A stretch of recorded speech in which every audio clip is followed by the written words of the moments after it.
The Dominion had won. There was no other way to say it. In less than 1 year, their massive fleet had crushed every enemy in their path. 12 star systems had fallen. The Great Coalition, which had united dozens of alien species under one banner, was now nothing but burning ships and broken dreams. Supreme Commander stood on the observation deck of his flagship, the Eternal Conquest. He was a terrifying sight. Nearly 3 meters tall, his body was covered in scales the color of dried blood. 4 yellow eyes scanned the destruction before him with cold satisfaction. Pieces of the last coalition floated past his window, still glowing from the fires that had consumed it. Beautiful, whispered to himself, absolutely beautiful. Behind him, the bridge crew worked in silence. They knew better than to disturb the Supreme Commander when he was enjoying a victory, had led them to conquest after conquest. Under his command, the Dominion had become the most powerful force in the known galaxy.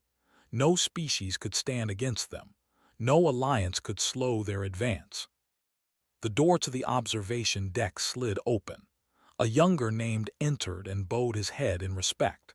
He was the communications officer, and his job was to bring news to the Supreme Commander, whether that news was good or bad. Speak, commanded without turning around. Supreme Commander, our forces have confirmed total victory. The coalition leadership has been captured. Their fleet is destroyed. Their worlds are now under our control. Finally turned to face his officer. A sound came from his throat that might have been laughter. 100 billion souls now serve the Dominion. Send word to the... Tell them that their Supreme Commander has delivered another gift of conquest.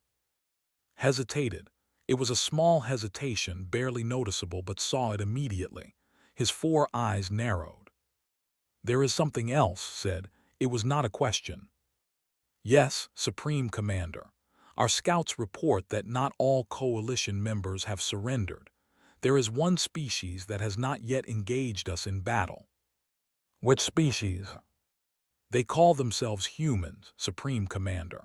They occupy a small cluster of systems near the edge of the galaxy.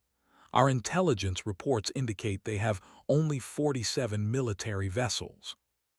For a long moment said nothing. Then that rumbling laughter came again, louder this time. 47 vessels, against our armada of 3,000. These humans are either very brave or very stupid. Perhaps both, Supreme Commander. They have sent a message requesting diplomatic contact. They wish to negotiate. Considered this information. He had heard of the humans before, though only in passing. They were a young species, having only discovered faster-than-light travel a few centuries ago. They had joined the coalition late and had contributed little to the war effort. Most Dominion commanders had not even bothered to learn their name. Very well, decided. We shall accept their request. It will be amusing to watch them beg for mercy. Set course for there. I want to see these humans for myself. The great fleet changed direction. 3,000 warships, each one bristling with weapons, each one crewed by soldiers who had never known defeat. They moved through space like a swarm of predators, leaving behind the wreckage of civilizations. Far away on a small blue planet called Earth, the news of the coalition's defeat arrived like a funeral announcement. In government halls and military bases, in homes and schools, people watched the reports with growing horror. Everything they had feared was now happening. The monsters were coming. Captain Daniel Price received the news on the bridge of his ship, the Resolute. He was a tall man in his 50s, with gray hair and tired eyes.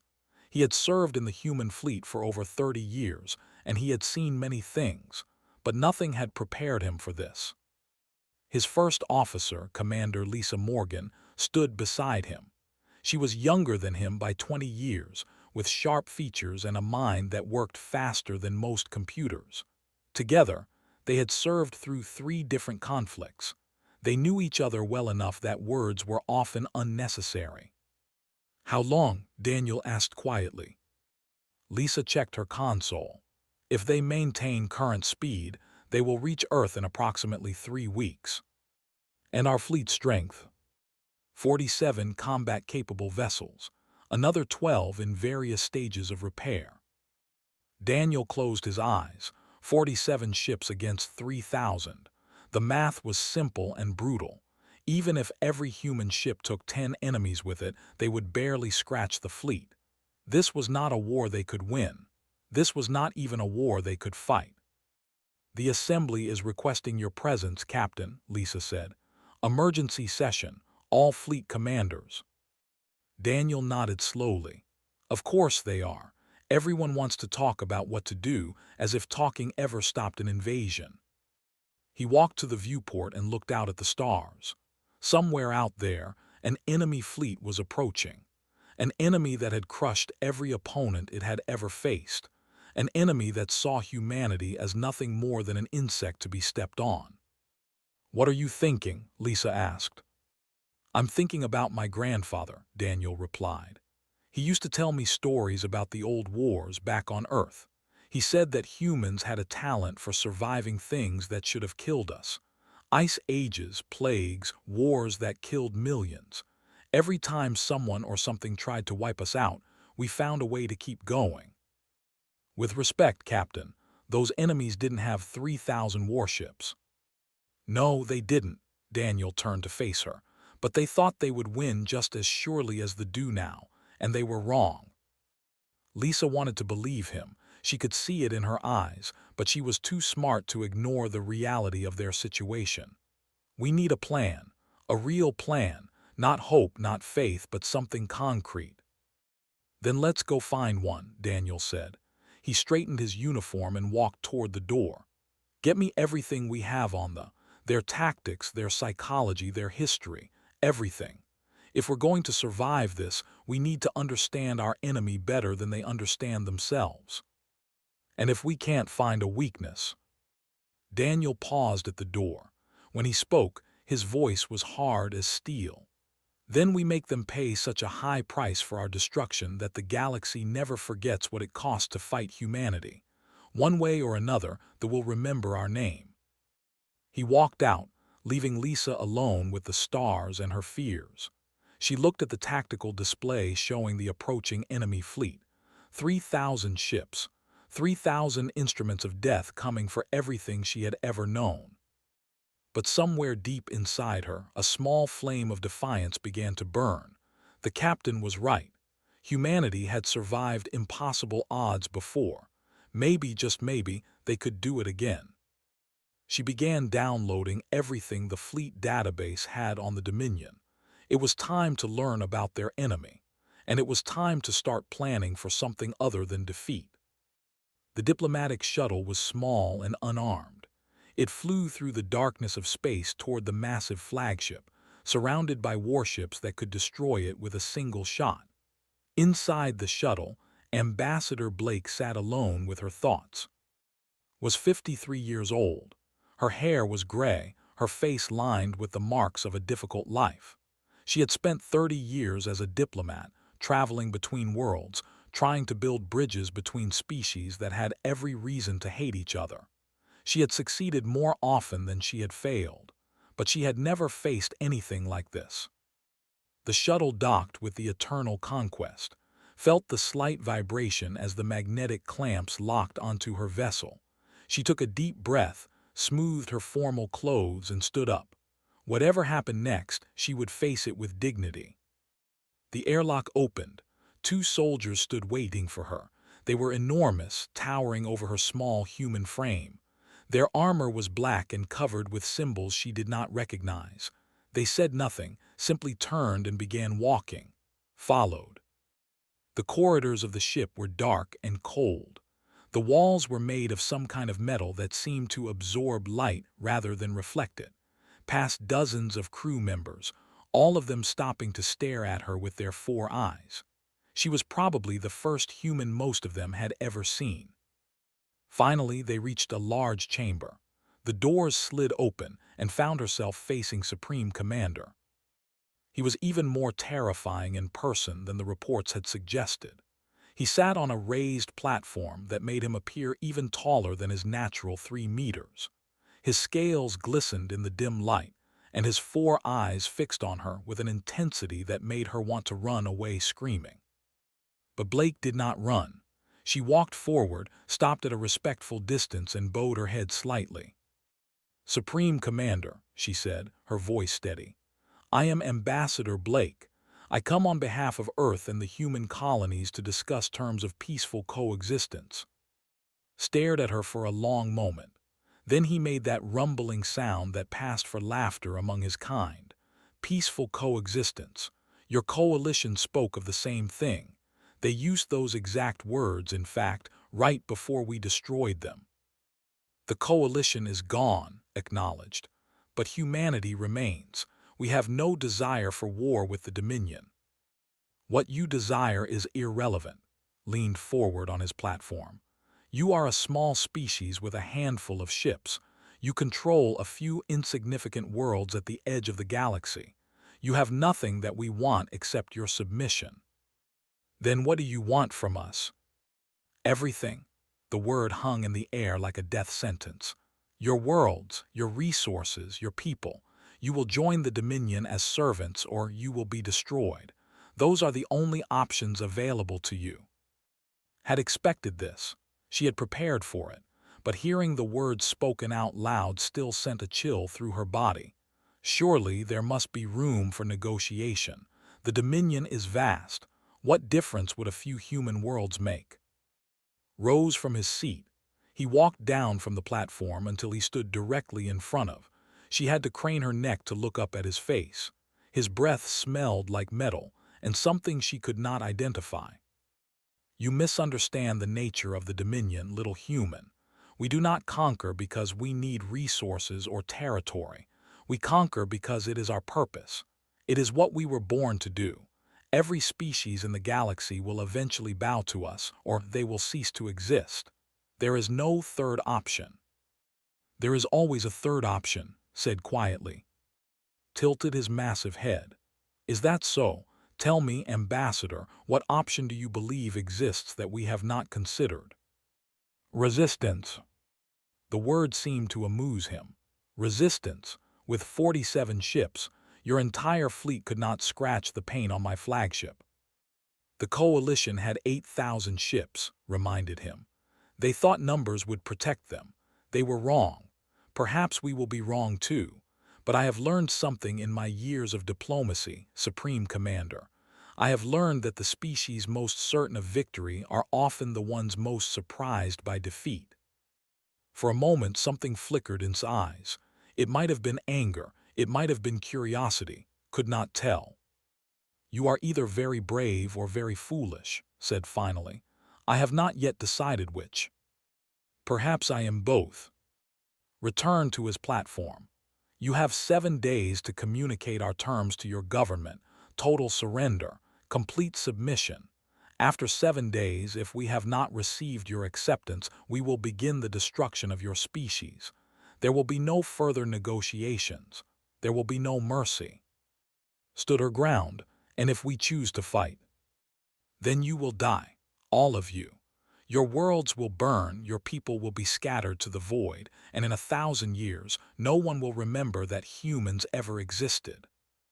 Bowed her head again. "I will deliver your message, Supreme Commander, but I should warn you. Humans have a long memory. We remember our enemies, and we remember what they did to us."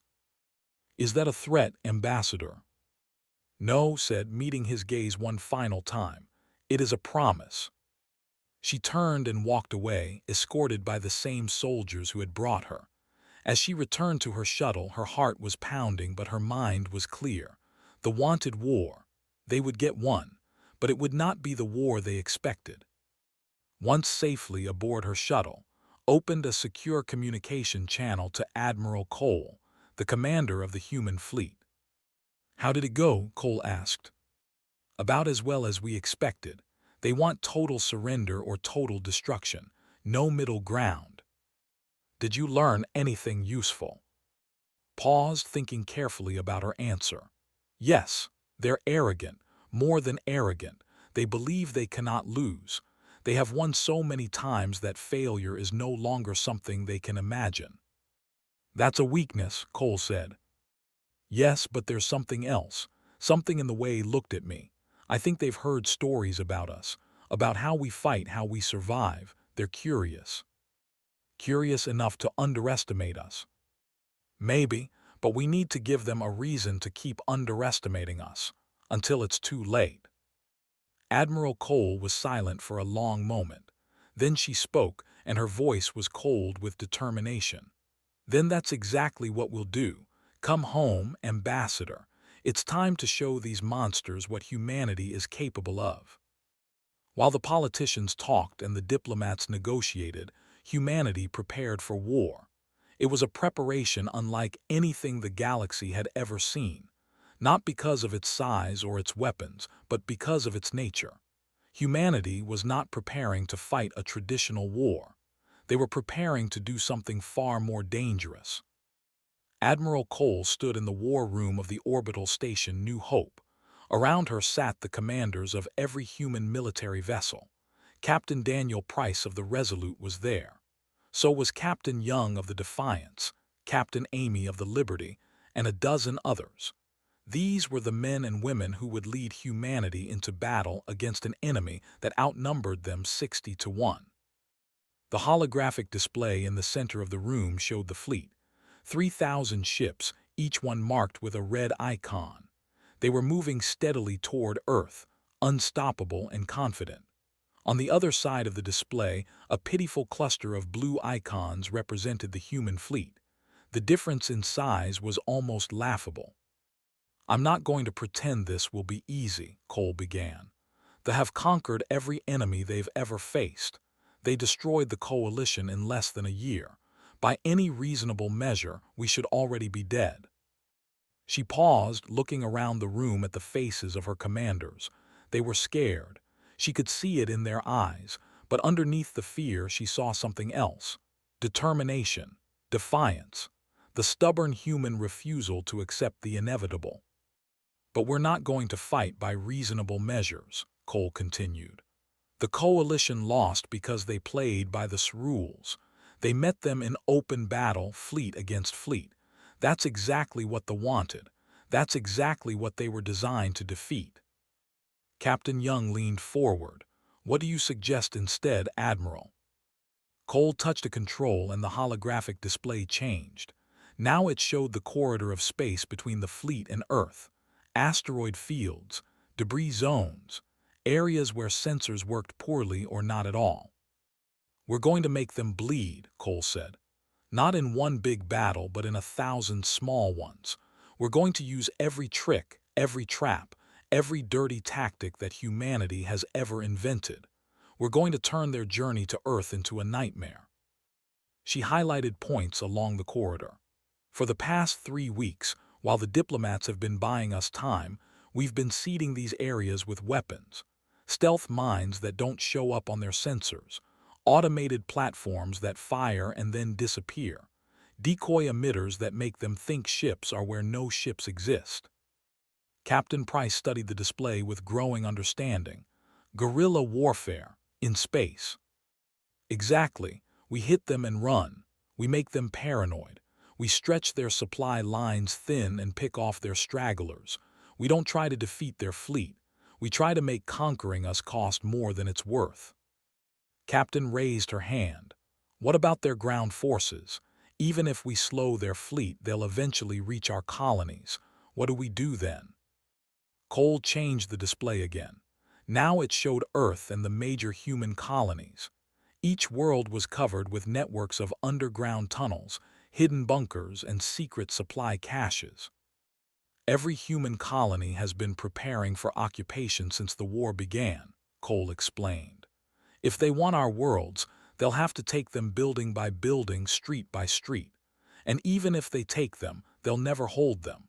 We'll make occupation so costly that they'll wish they had never heard of humanity." "This strategy will take years," Captain Young pointed out. "Maybe decades. Can we really sustain that kind of fight?" "We have to." Cole's voice was hard. "They have never fought an enemy willing to resist for years. They're used to quick conquests. They show up with overwhelming force, crush all opposition, and move on. They don't understand what it means to fight a species that would rather die free than live as slaves. The room fell silent. Everyone understood what she was asking, not just sacrifice, but endurance, the willingness to fight a war that might last longer than their own lifetimes, the willingness to suffer losses that would break most species. Captain Price spoke up. What if we're wrong? What if they're willing to pay any price to destroy us? Cole met his eyes. Then we make sure that price is so high that no species in the galaxy ever forgets what it costs to fight humanity. We become a lesson, a warning. For 1,000 years, every would-be conqueror will remember what happened when they tried to destroy Earth. She looked around the room one more time.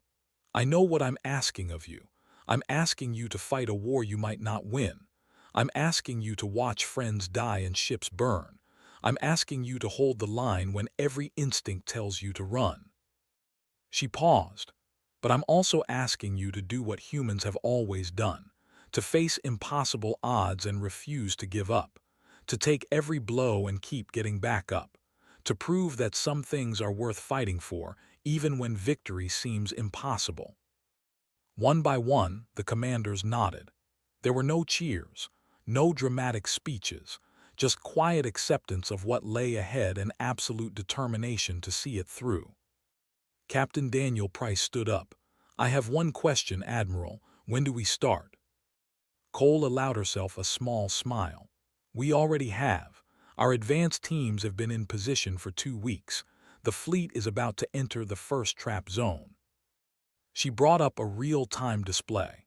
It showed the leading edge of the formation approaching what appeared to be empty space. But hidden in that space were thousands of mines, dozens of weapon platforms, and everything humanity had prepared to welcome their enemies. Ladies and, Cole said, it's time to introduce the Dominion to the human way of war. The commanders filed out of the war room, heading to their ships. Each one carried the weight of billions of lives on their shoulders. Each one knew that the coming weeks would test them in ways they could not imagine. But they also knew something else. They knew that humanity had never surrendered. Not to ice ages, not to plagues, not to wars that had killed millions. Somehow, against all odds, they had always found a way to survive. Perhaps they would find a way again. And if they could not survive, they would make their enemies pay such a terrible price that the galaxy would remember humanity forever. The first attack came without warning. A squadron of 50 ships entered what their sensors showed as empty space. There was nothing on their screens, no threats, no dangers, just the darkness of the void and the distant stars. Then the mines detonated. 18 ships were destroyed in the first 3 seconds. The explosions were silent in the vacuum of space, but on the remaining ships, alarms screamed and crew members shouted in confusion. No one understood what was happening. Their sensors had shown nothing. Their scanners had detected no threats. The survivors tried to scatter, but that only made things worse. As they fled in different directions, they triggered more mines. Weapon platforms that had been hidden in debris came to life, firing missiles and beams at the confused vessels. Ships that had survived the initial explosions now found themselves under attack from enemies they could not see. By the time the squadron regrouped and escaped the trap zone, they had lost 31 ships, more than half their strength, gone in less than 10 minutes. Supreme Commander received the report with cold fury. He stood on the bridge of the Eternal Conquest, his 4 eyes fixed on the tactical display showing the location of the attack. How is this possible? He demanded. Our sensors are the most advanced in the galaxy. How did they hide weapons from us? His communications officer spoke carefully. Supreme Commander, our analysts believe the humans have developed some form of advanced stealth technology.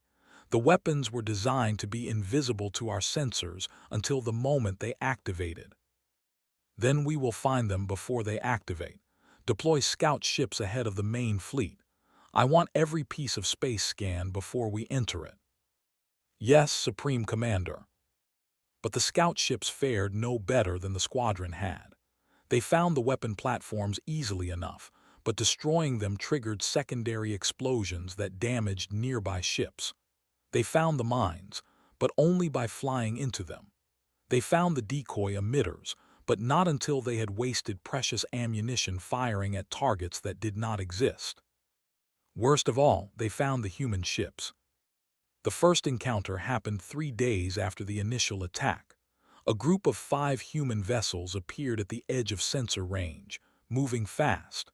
Before they could respond, the human ships fired a barrage of long-range missiles and then jumped away into faster-than-light travel. By the time the counterattack arrived, there was nothing left to hit. It happened again and again.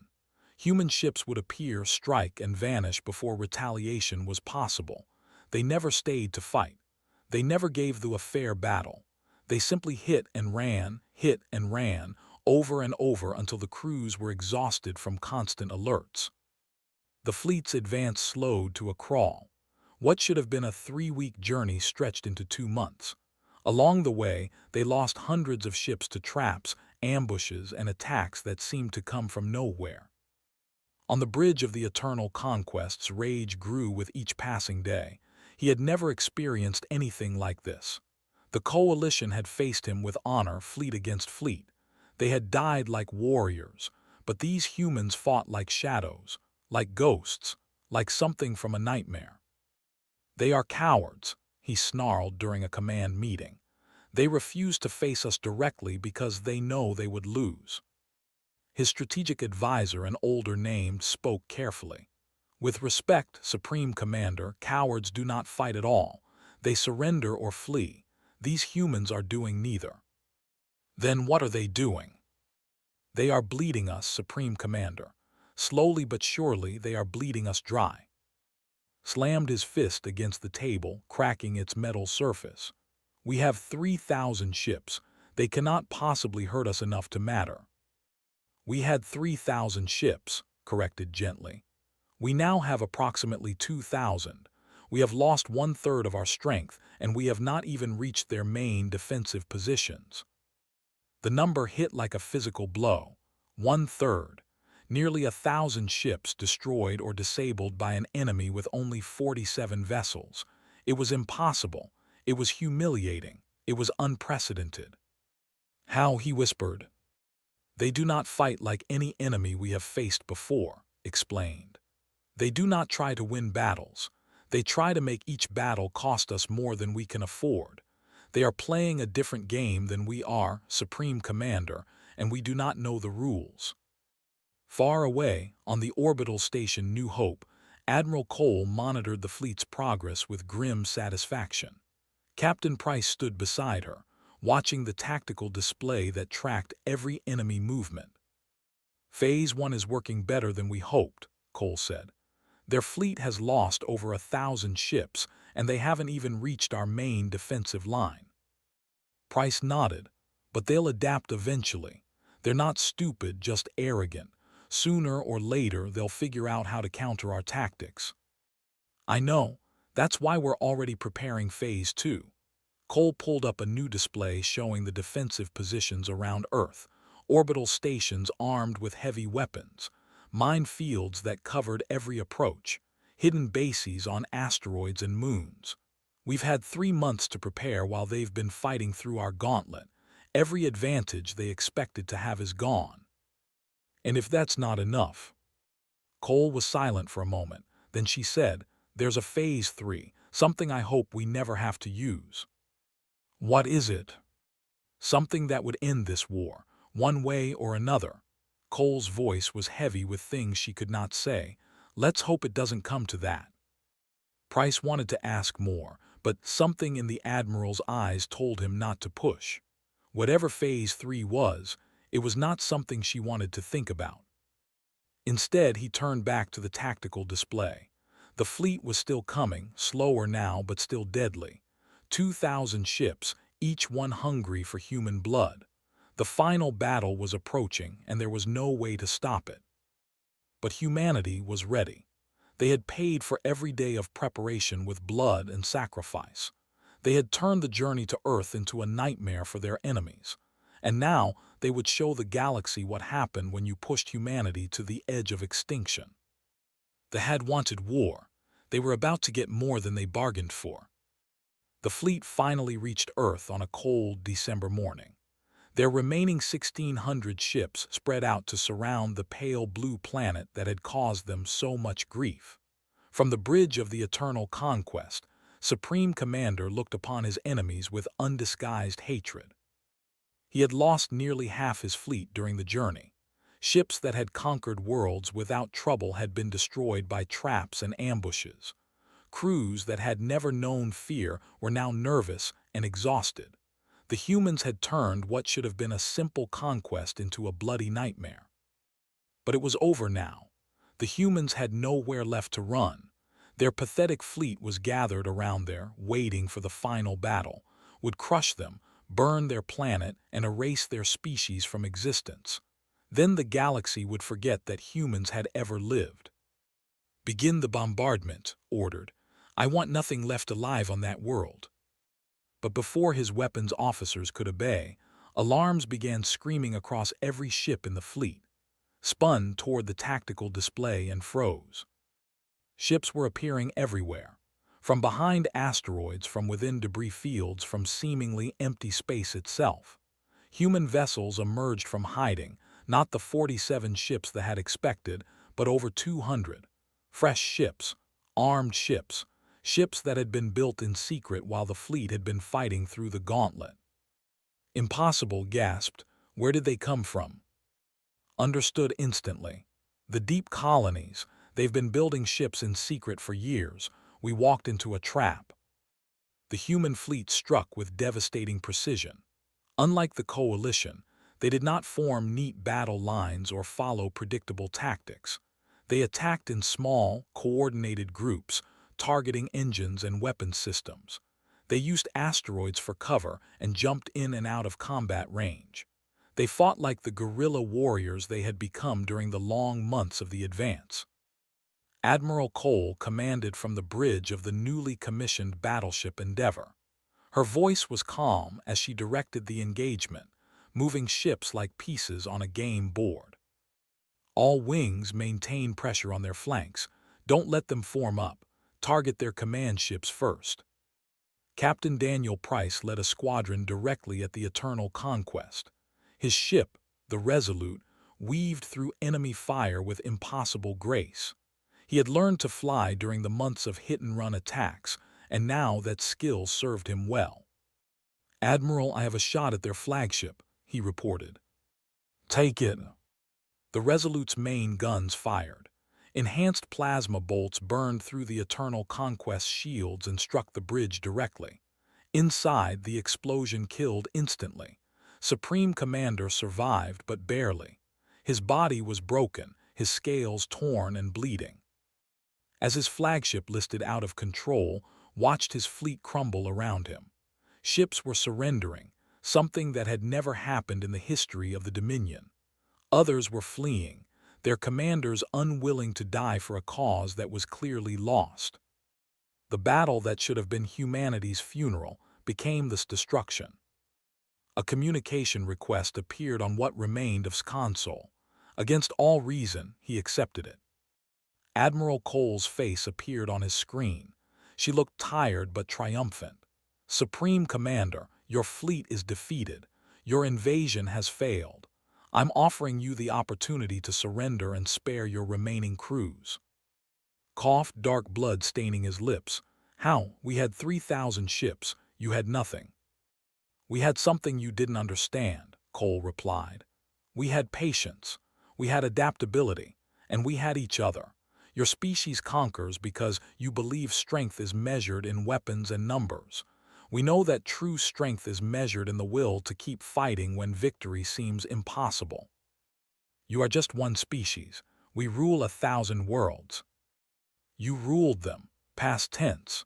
Every species you conquered is watching this battle right now. They're seeing that the Dominion can be beaten. How long do you think it will take before they start fighting back? Closed his 4 eyes.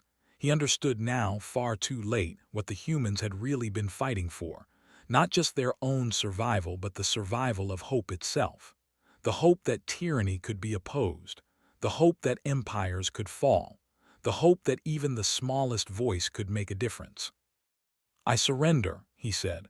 The words tasted like poison in his mouth. Admiral Cole nodded. "A wise choice. Your wounded will be treated.